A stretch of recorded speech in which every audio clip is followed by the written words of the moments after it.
Salut, bienvenue pour cette nouvelle vidéo sur ma chaîne YouTube. Aujourd'hui, on va parler de Tenet. Avant ça, si tu n'as pas vu ma première vidéo, c'est-à-dire celle qui parle de mon retour sur YouTube, je t'invite à aller la voir. Je mets le lien en description si tu veux un peu savoir pourquoi je suis de retour sur YouTube, même si j'avais jamais vraiment lâché l'affaire.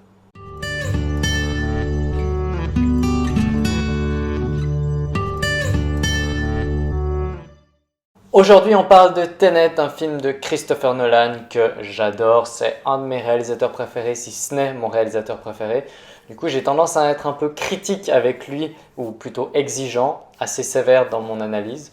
Mais c'est quand même un bon film et on va parler des points forts, des points faibles du film. Une première partie sans spoiler et ensuite on va spoiler. Donc si t'as pas vu le film pour l'instant, tranquille, je vais rien spoiler. J'ai vu Tenet il y a une semaine, du coup j'ai eu le temps un peu de digérer le film, je l'ai vu qu'une seule fois, mais un second visionnage est vraiment nécessaire je pense. Du coup là c'est pas une analyse à chaud, mais il y a des choses que j'aimerais contrôler, vérifier. Peut-être que je donnerai mon avis, j'en sais rien, sur Instagram, mais je ferai pas une deuxième vidéo pour mon avis. Tenet, c'est réalisé et écrit par Christopher Nolan sans son frère Jonathan Nolan. On en parlera plus tard, mais ça se sent. Et l'histoire semble complexe, mais en fait ça va. Un protagoniste, c'est comme ça qu'on l'appelle dans le film, il n'a pas de nom, c'est le personnage principal, doit sauver le monde et empêcher la Troisième Guerre mondiale. Cette guerre n'est pas nucléaire comme on peut le penser, mais plutôt temporelle. Il y a des objets qui ont une entropie différente de ce qu'on connaît. Donc c'est des objets qui ne vont pas avancer dans le temps comme nous on peut le faire de manière logique sans y réfléchir, mais c'est des objets qui vont remonter le temps. Typiquement, la balle du pistolet ne quitte pas le canon, mais elle y revient. Tenet, c'est un film d'espionnage. Beaucoup l'ont comparé à des plots comme James Bond, même si c'est un peu différent. Ça fait un moment que Nolan voulait faire un film d'espionnage, et là il a son vrai film d'espionnage, parfois un peu stéréotypé au niveau des scènes d'action, au niveau du méchant, l'antagoniste en gros, avec un accent russe très très marqué, même en version française. Donc c'est souvent comparé à James Bond, un peu à tort d'après moi. Je précise du coup, j'ai vu le film en version française. D'habitude, ce genre de film, j'irais plutôt le voir en VO, mais j'avais plutôt envie de me concentrer sur la compréhension du film, parce que Christopher Nolan, souvent, c'est des films complexes, plutôt que sur l'acting et le jeu d'acteur, qui même en version française était plutôt bon, j'ai trouvé.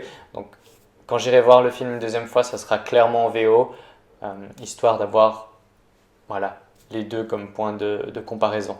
Le film est complexe, mais présente beaucoup de scènes d'exposition. Ça veut dire qu'on va nous expliquer ce qui se passe, expliquer les concepts dans les dialogues. On ne va pas vraiment laisser le spectateur deviner les choses, alors que Nolan est assez fort pour ça. Dans des films comme Inception ou Interstellar, on nous explique moins les choses. Alors on le fait un peu, des fois c'est même nécessaire. Typiquement dans Tenet, la scène avec Fleur de la Cour, enfin Clémence Poésie, c'est clairement une scène d'exposition. On nous explique vraiment le concept de l'entropie inversée. Est-ce que c'est nécessaire? Je ne sais pas, parce que c'est quand même assez évident. C'est toujours quand on a fini de filmer qu'on trouve un deux autres trucs à dire, donc voilà. Ce qui est important dans ce film aussi, c'est que Christopher Nolan nous rend le concept d'inversion très facile, il le rend très très facile au spectateur, et que de l'autre côté, tout ce qui est au niveau des personnages et de leurs relations, il rend tout ça extrêmement compliqué. Tu dois aller voir ce gars-là pour faire ça, mais après tu dois voir elle pour faire ça, et puis ça, et puis ça, tu dois voir lui pour faire ça, et ensuite faire ça, pour enfin arriver au méchant. Il faut malgré tout un certain temps pour comprendre les enjeux du film. Nolan aime qu'on se pose des questions pendant qu'on regarde ses films, et ça marche pas mal sur Tenet. La première heure, je l'ai adoré. Très très axé espionnage, on nous met des petits inputs de ce que c'est cette entropie inversée et ça marche bien. Le film va énormément diviser et polariser simplement parce qu'il est complexe. Certains vont passer totalement à côté juste parce qu'ils n'ont pas compris le film. Et c'est ça qui est exigeant avec les films de Nolan, c'est que ça exige qu'on soit attentif et qu'on soit concentré pendant le film, ce qui n'est pas forcément la priorité numéro 1 quand on va au cinéma. C'est plutôt pour se divertir. Là, c'est très cérébral. Ça prend la tête, il faut réfléchir. Moi, j'adore ce type de cinéma, mais c'est exigeant. En fait, le film dit lui-même qu'il ne faut pas essayer de comprendre. Et comme c'est très bien expliqué dans un autre film de Christopher Nolan, Le Prestige, le spectateur, il n'a pas envie de connaître le truc, il veut juste être fasciné. Tenet a des défauts, mais ça a au moins le mérite d'être un film ambitieux. Les scènes qui mélangent le temps qui avance et le temps qui recule sont extrêmement bien faites. Nolan arrive à faire des choses incroyables avec très peu d'effets spéciaux, des choses assez marquantes. Malheureusement, il n'y a pas de scène mémorable dans le film. Peut-être une et encore, on en discutera dans la partie avec spoiler, mais il n'y a pas de scène mythique comme par exemple la scène de l'ascenseur dans Inception. Nolan est doué dans ce film pour tout ce qui concerne le mouvement, voir les choses en avant, voir les choses en arrière, un peu dans tous les sens pour un peu nous brouiller l'esprit. Ça marche vraiment bien. Ce qui est intéressant et perturbant, c'est de voir le résultat avant de voir la cause. Visuellement, le film est très bleu, très froid, très sombre. Fondamentalement, c'est pas un défaut, mais du coup, ça enlève beaucoup d'émotions, surtout au personnage. On a l'impression que c'est scène d'action sur scène d'action, et ça devient lourd un peu à force. Il y a beaucoup d'action, beaucoup d'explosions, mais en fait très peu de tension parce qu'on n'est pas attaché au personnage. C'est simplement parce que le film ne prend pas le temps. Et du coup, si un personnage meurt ou est blessé, ben on s'en fiche complètement parce qu'on n'est pas attaché à lui. Donc il n'y a pas vraiment de tension. Ça c'est surtout pour les scènes un peu ouvertes, scènes de bataille entre guillemets ou vraiment avec un plan plus large. Les scènes plus resserrées dans des couloirs où c'est du 1 contre 1, là par contre ça marche un peu plus. L'acting est très bon même si je l'ai vu en VF. John David Washington fait le taf, Robert Pattinson aussi, j'adore cet acteur, il est assez incroyable. Kenneth Branagh en tant que méchant, ça marche même s'il est un peu stéréotypé. Elizabeth Debicki marche bien aussi.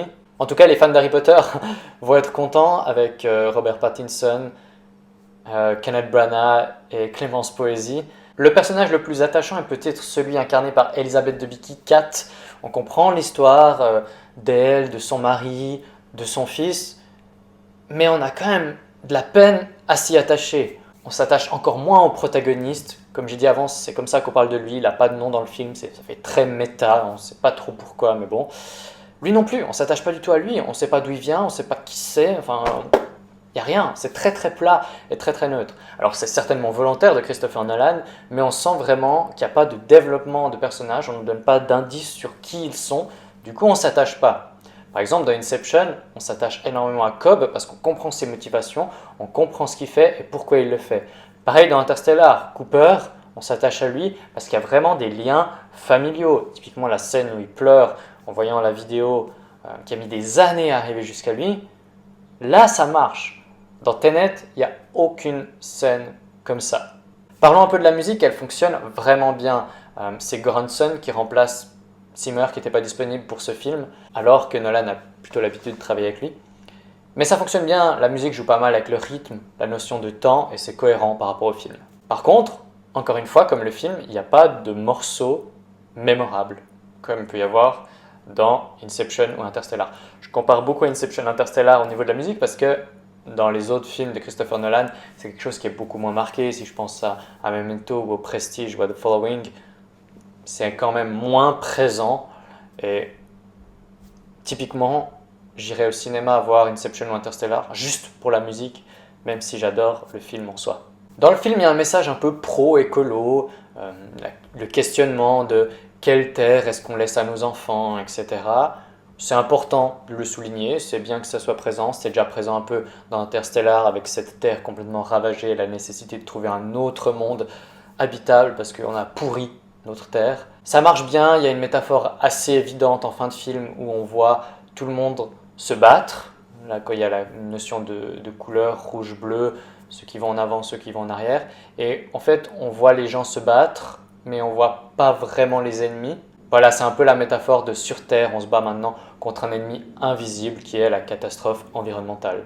En vrai, j'ai beaucoup aimé la partie espionnage du film et un peu moins la partie qui joue avec cette notion de temporalité. Et c'est dommage parce que c'est ça l'essence du film. Et je pense que le concept est extrêmement intelligent, mais aurait pu être mieux exploité. En somme, le film est vraiment bon, mais on sent un peu du forcing de la part de Nolan qui a voulu en montrer, quoi. Allez, on met des explosions, on met des scènes d'action, un peu lourd. Et on sent vraiment au niveau de l'écriture que son frère n'était pas là, et ça se sent surtout dans les personnages qui ne sont pas approfondis, et on ne construit pas l'envie chez les spectateurs d'être attachés au personnage.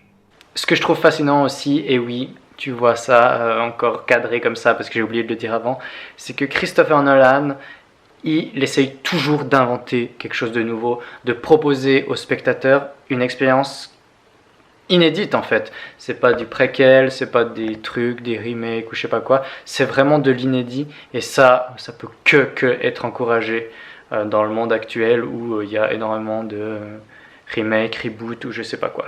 On va passer maintenant à la partie avec spoiler. Du coup, si t'as pas vu le film et que t'as pas envie d'être spoilé, je te conseille d'arrêter la vidéo là, d'aller regarder le film et de revenir plus tard. Si tu comptes voir le film, vraiment ne regarde pas cette partie parce que tu vas complètement être biaisé sur ce que tu vas voir. C'est que mon avis, mais ça spoil violent. Et il y a quand même un deux retournements de situation dans le film. Si tu veux pas être spoilé, arrête-toi là. Du coup, maintenant, pour la partie spoiler, on comprend rapidement que le film est une boucle temporelle.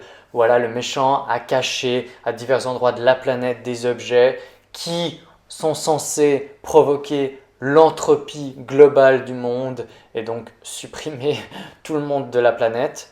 C'est extrêmement cliché, c'est très James Bondien justement, mais on le comprend très rapidement et voilà, même si c'est un peu bidon comme idée de base chez un méchant, pour moi ça marche quand même.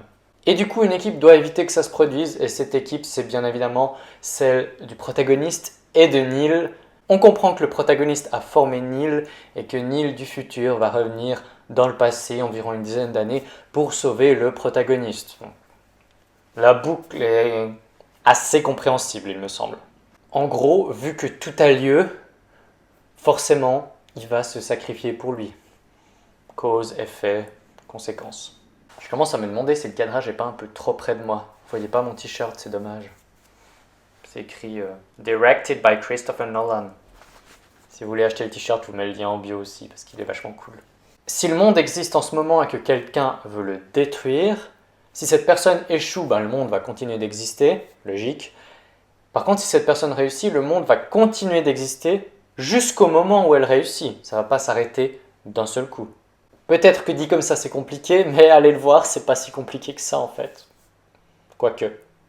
Comme j'ai dit avant, ce film demande beaucoup d'attention de la part du spectateur. La relation entre Neil et le protagoniste est vraiment bizarre, parce que, ok, c'est le début du film et ils se connaissent pas vraiment, même si Neil le connaît, mais leur amitié est plate, il y a rien. Il y a très peu de private jokes, il y a des petits signes comme quoi Neil connaît le protagoniste, typiquement il lui commande un Coca Light, il sait très bien qu'il peut boire ça, mais c'est un peu ridicule quoi, il n'y a pas d'alchimie entre eux. Et ça enlève rien au jeu des acteurs, c'est juste qu'au niveau du script, il n'y a pas, c'est pas creusé. La scène la plus marquante du film, d'après moi, c'est celle du protagoniste dans le couloir qui combat lui-même. Et du coup, on la voit deux fois. J'allais dire une fois quand le temps avance, une fois quand le temps recule, mais en fait, les deux se passent en même temps.